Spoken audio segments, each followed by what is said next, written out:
Praise the lord. దేవునికి మహిమ కలుగును గాక. ప్రతిరోజు క్రమం తప్పక వాగ్దానాన్ని వీక్షిస్తున్న ప్రతి ఒక్కరికి యేసయ్య నామంలో ప్రత్యేక వందనములు. సబ్స్క్రైబ్ చేసుకుని అనేక మందికి షేర్ చేసి దేవుని మాటల ద్వారా బలపరచండి. ఈ దినమునకై ఏర్పాటు చేయబడిన దేవుని వాగ్దానము.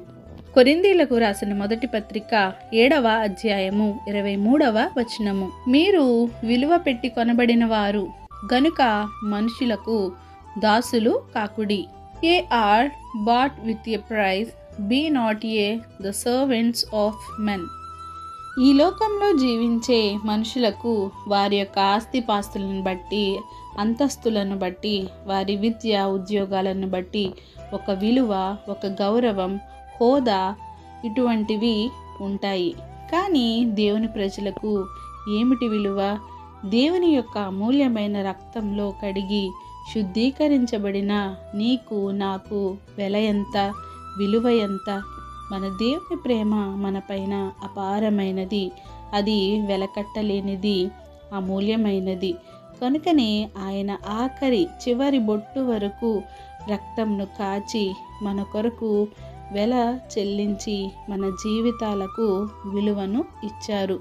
అంత విలువ ఇచ్చిన దేవునిని మర్చిపోయి మానవులకు, దేవతలుగా పిలువబడుతున్న నరరూపాలకు విలువ ఇస్తున్నాము.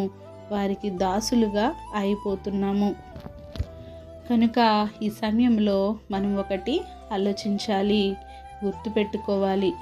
నీ కొరకు మనుషులు ఏమి చేశారు? ఏమైనా నీ కోసం చేయగలరా? వారు చేస్తారా? వారు నీ కొరకు ఏమీ చేయలేరు. ఎందుకంటే వారి కోసమే వారు ఏమీ చేసుకోలేరు. కనుక వారు కేవలం నిమిత్త మాత్రులు.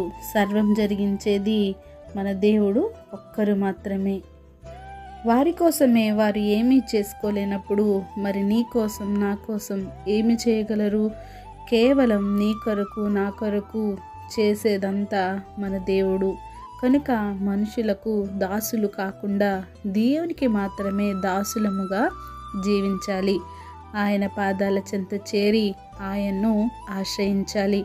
ఆయన మనల్ని స్వరక్తంతో సంపాదించుకున్నారు. విలువ పెట్టి మనము కొనబడిన వారము కనుక దేవునికి మాత్రమే దాసులముగా జీవించాలి. మనుషులకు దాసులు కాకుండా దేవునికి మాత్రమే ఇష్టలుగా మనం జీవిద్దాం. ఈ కొద్ది మాటలు దేవుడు దీవించును గాక. ఈ వాగ్దానం మనందరి జీవితాల్లో నెరవేర్చబడాలని ఆశిస్తూ చిన్ని ప్రార్థన. ప్రేమ నమ్మకం కలిగిన మా ప్రియ పరలోకపు తండ్రి, మీరు ఇచ్చిన వాగ్దానంకే వందనాలు దేవా. ఎవరైతే ఈ వాక్యాన్ని విన్నారో, వినిన వాక్యాన్ని వారి హృదయగదుల్లో భద్రపరుచుకొని వాక్యానుసారమైన జీవితాన్ని మా అందరికీ దయచేయండి తండ్రి. ప్రభువా, మేము మనుషులకు, ధనమునకు, సిరికి దాసులముగా కాకుండా నాయన కేవలము నాయన విలువ పెట్టి కొనబడినాము కనుక నాయన నీ స్వరక్తం ఇచ్చి మమ్మల్ని సంపాదించుకున్నందుకు దేవ, కేవలం మీకు దాసులుగా ఉండి మీ పని నెరవేర్చి బిడలుగా మమ్మల్ని ఉంచండి తండ్రి. ప్రార్థన అవసరం కోరిన ప్రతి ఒక్క బిడ్డని సమయంలో జ్ఞాపకం చేసుకోండి తండ్రి. అనేక మంది అనేక అవసరాలతో నాయన ఉంటుండగా వారి నిస్పృహలోను, నిట్టూర్పుల్లోనూ నిరాశ్రయులుగా ఉంటుండగా వారిని ఒకసారి జ్ఞాపకం చేసి తండ్రి నీ మెండైన దీవులు వారి మీద కుమ్మరించండి నాయన. నీ వారి యొక్క ప్రతి అవసరాన్ని మహిమైశ్వర్యంలో తీర్చి సమస్త ఘనత, మహిమ, ప్రభావములు మీరే ఆరోపించుకుంటారని యేసుక్రీస్తు పరిశుద్ధ నామమున ప్రార్థించి అడిగి వేడుకొంచున్నాను మా పరమ తండ్రి. Amen. God bless you all.